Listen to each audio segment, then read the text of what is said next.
Assalamualaikum warahmatullahi wabarakatuh.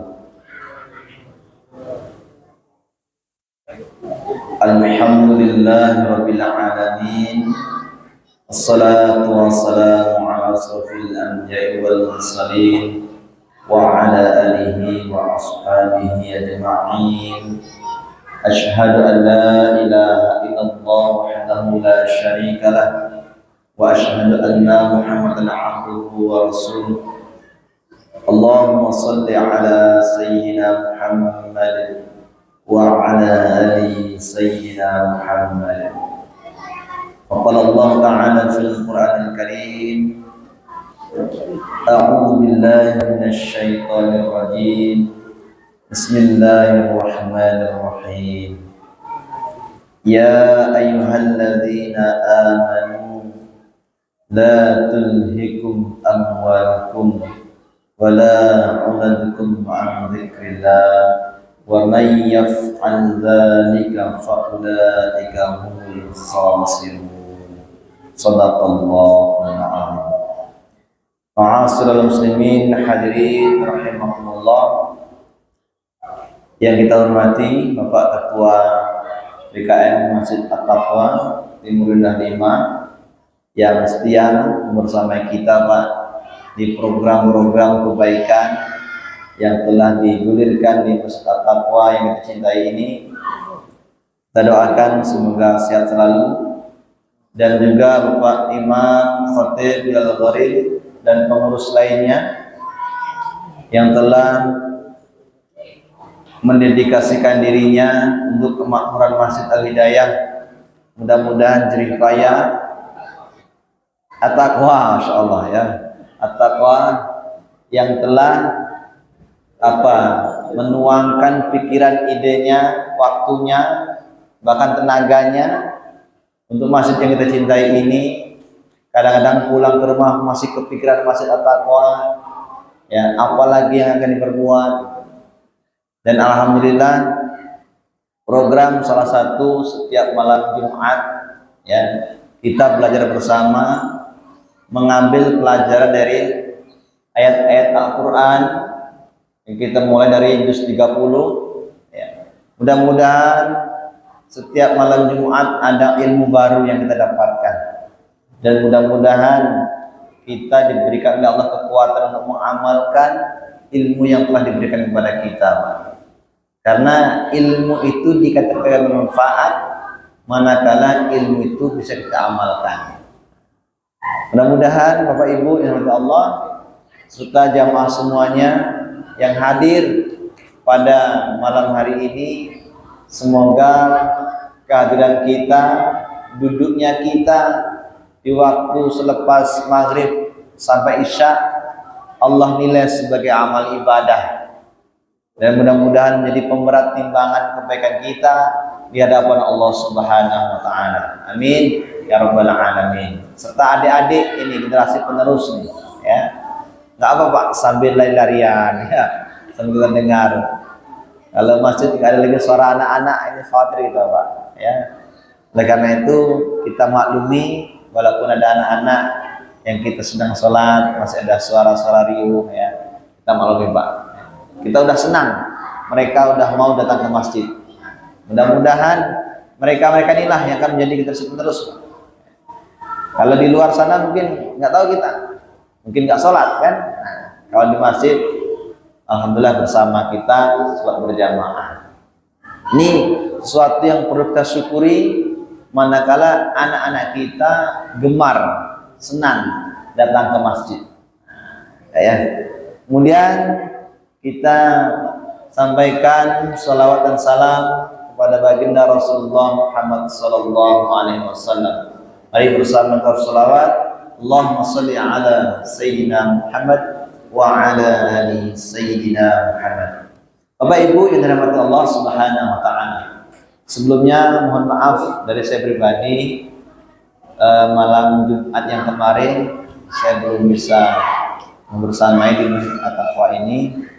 Saya lagi pulang ke rumah ibu saya Pak di Trijau, ya, silaturahim dengan ibu, dan alhamdulillah malam hari ini atas izin Allah kita bisa melanjutkan pengajian kita di malam Jumat hari ini. Bapak Ibu yang dirahmati Allah, di pertemuan kemarin kemarinnya lagi kita malam takbiran Pak ya. Bukan. Udah habis motong kurban. Habis Pak ya. Kita doakan semoga kurban kita Allah terima ya. Jadi amal kebaikan dan mudah-mudahan tahun depan kurban kembali. Baik, di malam hari ini setelah kemarin kita bahas surah Al-Ghasyiyah, maka malam hari ini kita akan mengambil pelajaran dari surah Al-Fajr. Surah Al-Fajr Bapak Ibu berjumlah 30 ayat. Dinamakan surah Makkiyah karena turunnya di kota Makkah. Jadi turun sebelum Rasulullah hijrah ke Madinah. Nah, surat ini isinya menguatkan akidah keimanan Rasulullah dan kaum muslimin waktu itu, Pak. Tapi sebelum kita ke sini, Pak, kemarin ada yang bertanya, Pak ya, sama yang di sini, Pak ya, tentang batas minimal iman seseorang. Saya ingat, Pak ya, yang membuat dia masuk surga. Iman setipis apa iman? Dia membuat dia dimasukkan surga oleh Allah Subhanahu wa taala. Bapak Ibu yang dirahmati Allah, iman itu kalau kita mau mengkaji dalam ada 3, Pak. Ketika dia yakin di dalam hati dan dia berani mampu untuk melafazkan dengan lisannya dan dia buktikan dengan amal perbuatannya. Nah itu, Pak. Ketika ditarik ke segi fikihnya, maka kita mengalaminya rukun iman. Ada 6 ya, rukun iman. Satu saja kita nggak yakini, nggak terpenuhi, maka cacatlah iman kita. Dia yakin pada Allah dan Rasulnya, syahadat, 2 kalimat syahadat. Kemudian dia juga beriman kepada kitab-kitab Allah, malaikat-malaikat Allah. Tapi dia hajinya nggak ke Mekah. Ya, haji ini cukup ke Curug saja. Dan keyakinan dia di Curug itu sama dengan ke Mekah. Maka itu cat imannya, Pak. Dia haji ke Mekah dan sebagainya. Cuman dia nggak yakin dengan sholat 5 waktu, sehingga dia tidak mau sholat 5 waktu, maka cacat imannya. Oleh karena itu, Bapak Ibu Rasulullah, rukunnya ada 6, ya. Seperti yang kita udah ketahui bersama, termasuk iman kepada takdir yang baik dan yang buruk, qada dan qadar, hari kiamat. Ya, itu Pak ya. Jadi itu standarnya. 1 tidak diimani, maka cacat imannya. Adapun ketika dia sudah beriman yang 6, lantas di kehidupannya dia khilaf, berbuat dosa maksiat, maka masih ada cik-cik. Maka masih ada kemungkinan Allah membuka ampunannya. Ya. Orang beriman apakah nggak bisa berbuat dosa, Ustaz? Sangat berpeluang. Ya, Bapak Ibu beriman kepada Allah, sangat berpeluang berbuat dosa dan maksiat. Pak Ustadz pun demikian, Pak, manusia. Ya. Hanya Nabi yang tidak bermaksud kepada Allah. Nabi itu Allah bimbing. Ya. Nabi Muhammad. Itu Pak ya. Jadi ada orang-orang yang sudah beriman kepada Allah, atas dalam kehidupan perjalanan hidupnya terjerumus pada maksiat dosa. Jangan putus asa. Ada ampunan Allah. Ketika dia minta ampun kepada Allah, Allah akan berikan ampunan. Oleh karena itu, Bapak Ibu dirahmati Allah Subhanahu wa taala, mari bersama kita buktikan iman kita dengan amal-amal soleh yang kita lakukan. Seperti yang saya sampaikan kemarin di kajian yang sebelumnya, Pak, iman dan amal soleh itu dua hal yang tidak bisa dipisahkan. Kita ngaku beriman, maka buktinya kita beramal soleh. Kita beramal soleh pun harus diiringi dengan keimanan kepada Allah. Karena iman yang tidak ada amal solehnya, maka dianggap tidak ada buktinya. Amal soleh yang tidak ada imannya, maka juga tertolak di depan Allah Subhanahu wa Ta'ala. Itu Pak ya. Mohon maaf. Baik, kita lanjutkan ke surah Al-Fajr. Bapak Ibu yang dirahmati Allah Subhanahu wa Ta'ala dan adik-adik sekalian, dalam surah Al-Fajr Allah sampaikan, A'udzu billahi minasyaitonir rajim. Bismillahirrahmanirrahim. Wal fajr wal layalin 'ashr wasyaf'i wal watr wal laili idza yasr. Ayat ayat ke-1 dan sampai ayat yang ke-4. Bapak Ibu, ini Allah bersumpah. Allah bersumpah. Sebagaimana yang saya sampaikan di waktu yang sudah, ketika Allah bersumpah dengan makhluknya, entah itu waktu, entah itu makhluk yang berbentuk, mohon maaf, alam dan sebagainya, maka Allah di sana akan memberitakan hal yang sangat besar, hal yang sangat penting untuk kita semuanya. Sini Allah bersumpah dengan waktu fajar, waktu malam, dan juga yang genap dan yang ganjil, dan malam yang telah berlalu. Oleh karena itu, Ibu yang berdoa Allah Subhanahu wa Ta'ala, di ayat yang ke-5 sampai ayat yang ke-14, Allah Subhanahu wa Ta'ala menginformasikan menginformasikan bagaimana keadaan orang-orang kaum. Ada 3 kaum di sini, Pak, yang juga kita semuanya sangat mungkin udah tahu semuanya, Pak. Yang pertama di sini Allah sampaikan kaum 'Ad. Yang kedua itu kaum Tsamud, dan yang ketiga Fir'aun. Nah, ini ada 3 nabi, Pak. Adik-adik ada yang tahu kaum 'Ad itu siapa nabinya? Halo. Nah, di zaman Nabi siapa kaum 'Ad? Kaum 'Ad, Bapak Ibu yang dirahmati Allah, itu adalah umat Nabi Hud. Ya, umat Nabi siapa adik? Nabi Hud alaihissalam. Kemudian kaum Tsamud. Halo? Kaum Tsamud, umat Nabi siapa anak semuanya? Di belakang. Umat Nabi Saleh alaihissalam. Kemudian yang ketiga Fir'aun. Ini di zaman Nabi siapa? Yang ini anak ini tahu semuanya. Fir'aun. Zaman Nabi siapa? Hai. Tanya Nabi ini, Pak, anak-anak kita nih, Pak.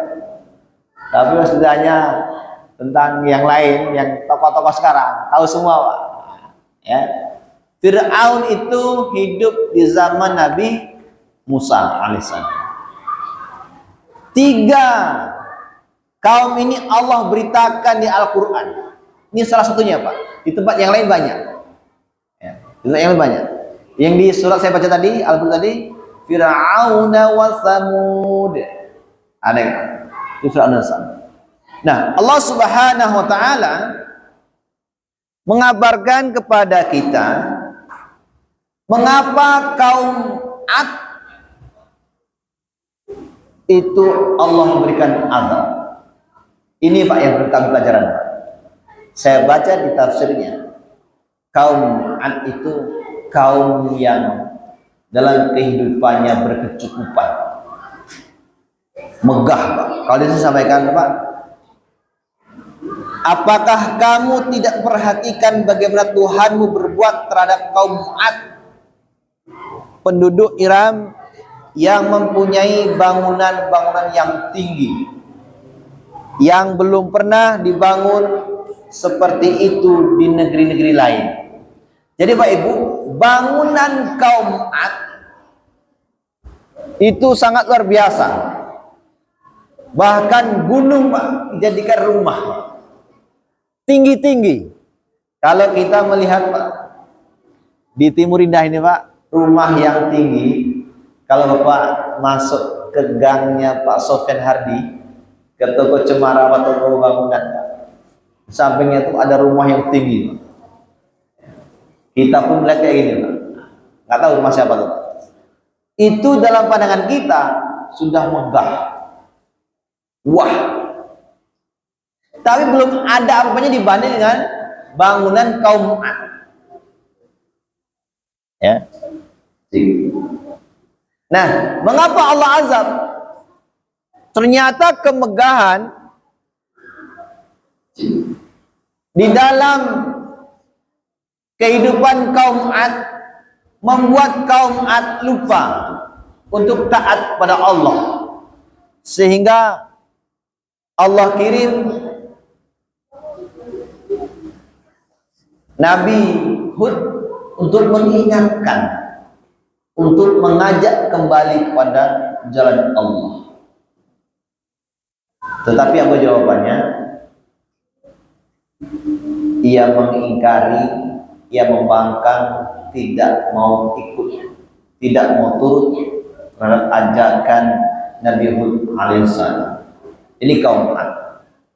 Sehingga dia bangga, sombong dengan keberhasilannya membangun bangunan di atas dunia. Apakah hari ini nggak ada kaum apa yang mengikuti tradisi kaum Ad? Ada orang yang bangga dengan bangunan rumahnya, bangga dengan kendaraannya, bangga dengan jabatannya. Nah, ini Allah hadirkan ya, 3 contoh kaum ini. Bisa jadi di hari ini ada orang-orang yang secara nggak sadar dia mengikuti perilaku kaum Ad, kaum Samud dan Fir'aun.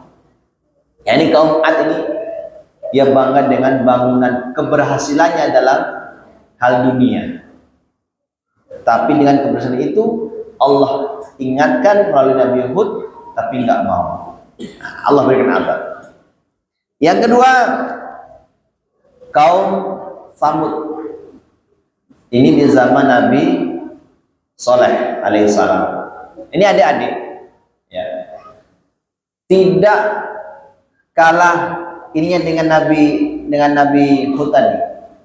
Sama, Nabi Soleh yang Allah kirim ke kaum Samud berdakwah, mengajak mereka kembali ke jalan Allah karena kemegahannya, karena dia telah lalai terhadap perintah-perintah Allah karena urusan dunia, dia pun menolaknya.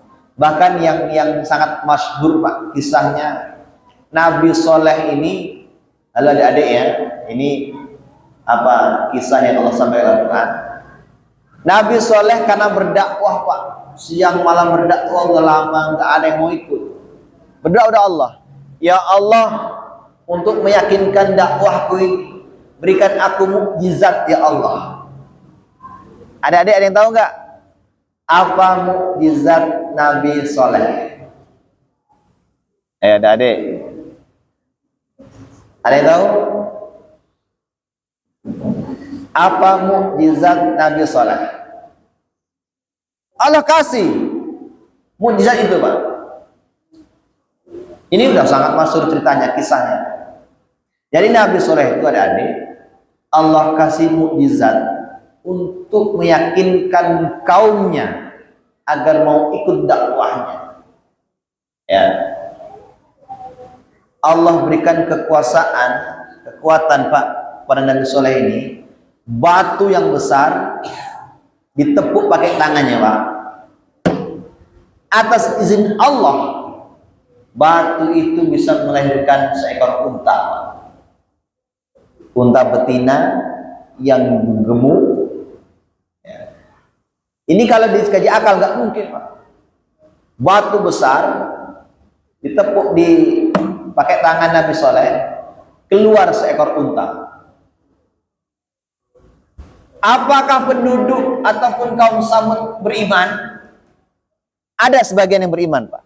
Cuman kebanyakan apa dikatakannya? Ini adalah sihir. Dikatakan sihir. Bahkan untuk membuktikan itu bukan sihir, ada yang mencoba memerah susunya, keluar air susunya, diminum, dan rasanya sama dengan unta-unta yang lainnya. Untuk membuktikan bahwa itu bukan sihir. Tetapi kebanyakan dari kaum Samud tidak beriman, nggak percaya. Bahkan ada satu pemuda, ini pemuda ini, Pak, yang dia bertekad membunuh ini unta. Jadi unta yang keluar dari batu tadi, yang dari Allah tadi, dipanah, kena, rubuh, dan perutnya dibelah, matilah itu unta. Nah, ini kisah Nabi Soleh berdakwah pada kaum Samud. Ya. Yang ketiga, kisah yang Allah sampaikan dalam ayat ini adalah tentang Fir'aun la'natullah alaihi. Adik-adik yang dirahmati Allah, apa kesalahan, apa dosa Fir'aun dan kawan-kawannya, orang yang bersama Fir'aun? Ya, yang pertama dia syirik, menduakan Allah, tidak beriman pada Allah. Dan tidak hanya itu, Fir'aun semena-mena melakukan pembunuhan, kerusakan. Sayang FDH ya.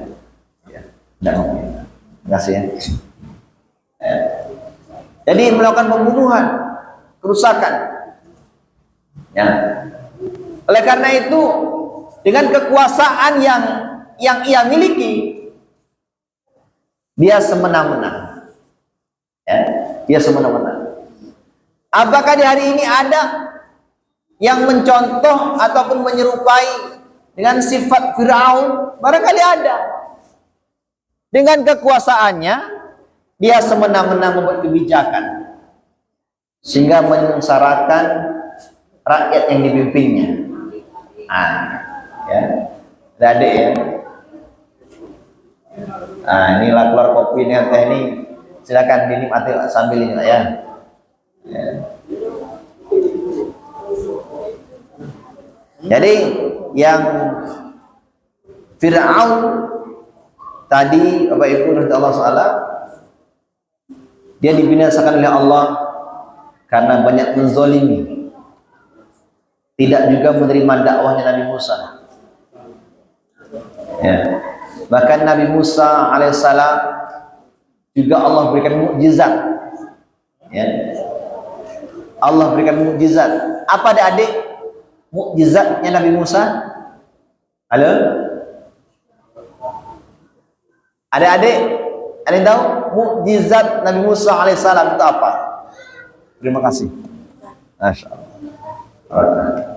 Ya, apa mukjizatnya? Ya, dengan apa? Dengan tongkatnya. Bagus. Yang ketika berhadapan dengan Nabi Musa, dengan apa? Dengan Fir'aun, tongkatnya atas izin Allah bisa berubah menjadi ular. Apakah Fir'aun sadar dan beriman? Enggak juga. Enggak juga. Jadi mukjizat-mukjizat yang Allah berikan kepada nabi-nabinya, harusnya dengan itu dia sadar dan beriman kepada Allah. Ada yang beriman, Pak. Termasuk tukang sihirnya Fir'aun, dia beriman. Tapi Fir'aunnya enggak beriman. Kaum Samud demikian juga.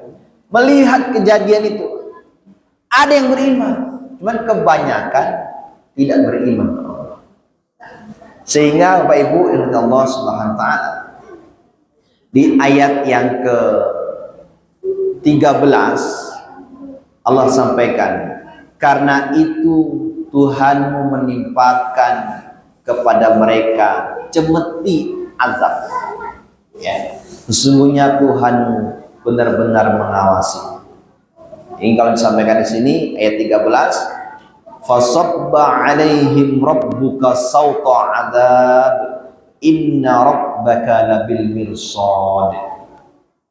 Apa azab Allah kepada kaum Ad, Samud dan Fir'aun? Ya, kaum Ad itu Allah azab dengan angin, angin topan yang sangat dahsyat. Tidak pernah Pak ya, ada badai Pak, dari Putri Hijau itu badai datang Pak. Duren-duren yang masih belum saatnya masak pada rontok Pak. Jadi yang punya batang durian Pak, dia menyangka bahwa bakal banyak duit nanti Pak. Bila yang itu masak dijual banyak duit. Ternyata Allah kirim badai, nggak lama Pak, nggak sampai sejam badai lewat. Batang durian itu goyang, banyak runtuh, banyak layang jatuh daripada yang masih tinggal di atas pohon. Mau dijual belum laku, masih muda. Ya. Jadi Bapak Ibu dan Allah, itu baru badai. Beberapa hari yang lalu Pak, sampai akhirnya ke Bengkulu dia nimpa batang pohon didendam, menimpa mobil, ada korban yang meninggal. Nah, cerita dari waktu kami balik Sumar ya, daerah kami Pak, batang durian yang lagi masih muda-muda itu pada jatuh. Nah Allah Subhanahu Wa Taala menimpakan kepada kaum Ad ini topan yang sangat dahsyat, sehingga Allah sampaikan di ayat yang lain, surah yang lain, kaum Ad, kaum Samud ini Pak, Allah ibaratkan sebagai batang kurma yang laku bergelimpangan. Bapak Ibu pernah melihat kebun sawit Pak, kebun sawit yang sudah tua diremajakan lagi ya, di Sinso Pak, ditebangi bergelimpangan itu batang laku. Nah kaum Ad Allah kirim azab dengan angin yang sangat kencang, angin topan, sehingga mati bergelimpangan. Bahkan Allah ibaratkan sebagaimana batang kurma yang rubuh karena laku. Adapun kaum Samud ini Allah azab dengan petir, ya, dengan petir. Puncaknya tadi Pak, ketika untanya yang mukjizat Allah tadi dibunuh, ya, mati, Allah kirimkan azab berupa petir dan gempa bumi Pak. Gempa bumi dan petir dan apa? Batu-batu yang besar itu berjatuhan, sehingga kaum Samud ini banyak mati tertimpa batu dan bersama petir. Ini luar biasa. Ya. Adapun Fir'aun radhiyallahu alaihi, apa adik-adik azab Fir'aun? Kalau kaum Ad tadi Allah kirim angin topan, kaum Samud disambar petir. Fir'aun gimana cara Allah mengazabnya bersama tentara-tentara Fir'aun? Halo adik-adik, Allah ya apa? Fir'aun ditenggelamkan oleh Allah Subhanahu wa taala. Ditenggelamkan. Bahkan jasadnya Allah buat dia utuh. Agar apa? Agar dijadikan pelajaran bagi orang-orang yang datang di kemudian hari. Ya, Fir'aun itu. Ya, dari semuanya. Jadi maksud ayat ini Allah sampaikan kepada kita bahwa sungguh Pak ya, gambaran umat-umat yang telah Allah binasakan, bahwa dahulu aja ada orang yang sehebat itu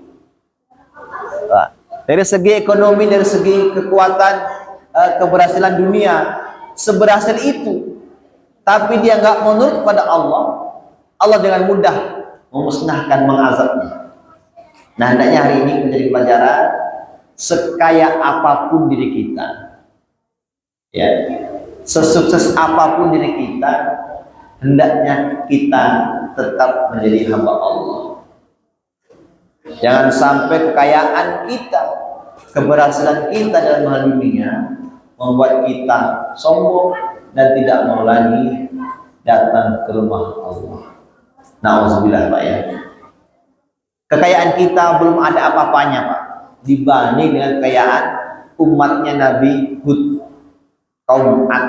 Rumah yang hari ini ada di kita 2 tingkat, 3 tingkat, belum ada apa-apanya dibanding dengan bagaimana megahnya rumah kaum Ad. Yang semegah itu aja dengan mudah Allah musnahkan. Begitu juga kekuasaan, Pak. Setinggi apapun jabatan kita di kantor, di pemerintahan, ya, di tempat kita kerja, jangan sampai membuat kita jadi sombong, lantas semena-mena terhadap bawahannya. Nah, ini pelajaran dari Fir'aun. Setinggi jabatan Fir'aun aja, Pak, dengan mudah Allah musnahkan. Dan bahkan meninggalnya pun, Pak, seperti dihinakan, Pak. Orang yang, mohon maaf, Pak, sekuasa Fir'aun, memiliki kerajaan, tentara yang banyak, meninggalnya tenggelam. Kalau dia meninggal di medan perang, lagi perang, mati di medan perang, mati terhormat, Pak. Ini meninggal karena tenggelam. Namrud yang sudah ceritakan, Pak, itu meninggal asbabnya Allah kirim nyamuk masuk ke dalam telinganya. Oleh karena itu, Pak, Allah, pelajaran bagi kita, setinggi apapun jabatan kita, ya, jadi RT misalnya, udah gak ke masjid lagi misalnya, atau diangkat jadi Pak Lurah, udah gak mau lagi ke masjid, jangan.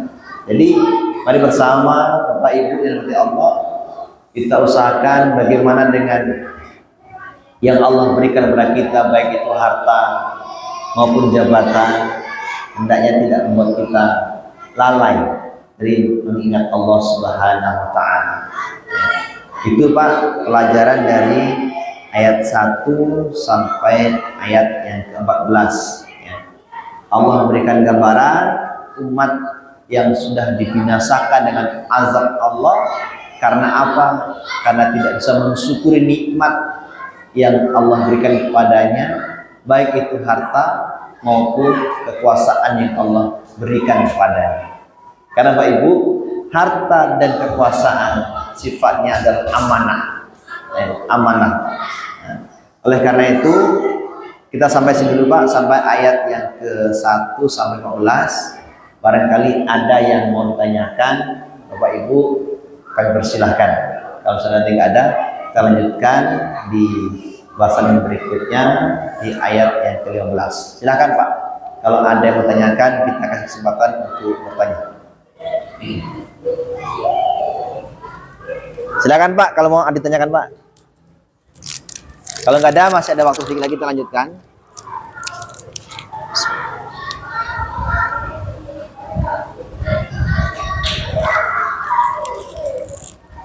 Nggak ada, Pak, ya? Di ayat yang ke-16 ya, Pak. Saya bacakan lebih dahulu. فَأَمَّا الْإِنسَانُ إِذَا مَا ابْتَلَاهُ رَبُّهُ فَأَكْرَمَهُ وَنَعَّمَهُ فَيَقُولُ رَبِّي أَكْرَمَنِ وَأَمَّا إِذَا مَا ابْتَلَاهُ فَقَدَرَ عَلَيْهِ رِزْقَهُ فَيَقُولُ رَبِّي أَهَانَنِ كَلَّا بَل لَّا تُكْرِمُونَ الْيَتِيمَ وَلَا تَحَاضُّونَ عَلَى طَعَامِ بالمسكين وتأكلون التراث أكلا لما وتحبون المال حبا جما. Bapak Ibu yang dirahmati Allah SWT, di ayat yang ke-15 sampai ayat yang ke-20 ini maknanya Pak, adapun manusia, sifat manusia ini Pak, apabila Tuhannya mengujinya lalu dimuliakannya dan diberikan kesenangan, maka dia berkata, Tuhanku telah memuliakan aku. Lanjutannya Pak, adapun bila Tuhannya mengujinya lalu membatasi rezekinya, maka dia berkata, Tuhanku telah menghinakan. Bapak Ibu yang dirahmati Allah SWT, ini ayat ini Pak mengandung pelajaran yang sangat berharga bagi kita, ya. Yang mana Allah Subhanahu wa Ta'ala ingin mengatakan kepada kita selaku hambanya bahwa bentuk Allah memuliakan hambanya tidak identik dengan memberikan harta kepadanya, dan juga bentuk Allah menghinakan hambanya pun tidak identik dengan Allah memberikan dia kekurangan. Paham ya? Harus ini. Jadi kita nggak boleh beranggapan bahwa nikmat-nikmat yang Allah berikan kepada hambanya belum tentu itu bentuk Allah ridho kepadanya. Pun sebaliknya, kesusahan-kesusahan yang Allah berikan kepada seorang hamba belum tentu itu bentuk tidak senangnya Allah kepada hamba itu. Karena hakikatnya kenikmatan, kesenangan hidup ataupun kesusahan, musibah yang Allah timpakan kepada hambanya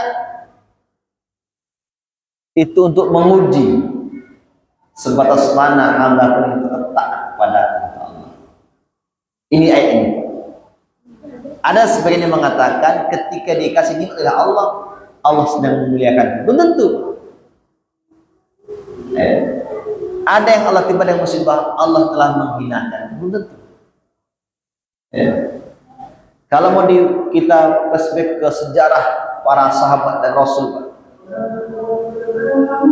betapa banyak orang-orang yang Allah uji, ya, yang dengan kesusahan, tapi itu bentuk Allah memuliakan dia.